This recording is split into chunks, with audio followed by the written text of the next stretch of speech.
So, Jeffrey, let's talk a little bit about the unemployment rate because it's hard to see this recession that everybody's talking about without a high unemployment rate. But when you look, the labor market's really tight, meaning that employers like us have a hard time finding workers to step into open positions. So, how's this all going to play out? What's your view for the unemployment rate in 2023?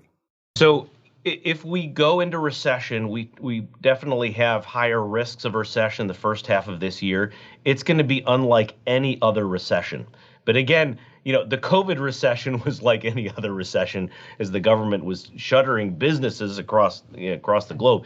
I think this will be a recession where unemployment rate is much lower than in quote unquote normal cycles.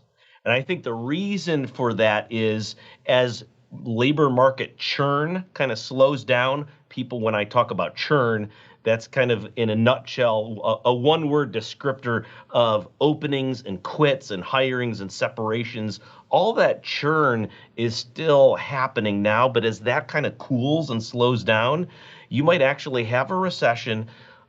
Unemployment rate, yes, that kicks up, but not as much as we would normally expect, and perhaps less painful for the overall economy. But there's the reason why we have such low unemployment. Part of it is because participation rates are lower than they were pre-COVID, meaning the percentage of the population is not just working or looking, they're not even looking for work. Hence, they're not considered in the labor force. Those participation rates, I think, are too low.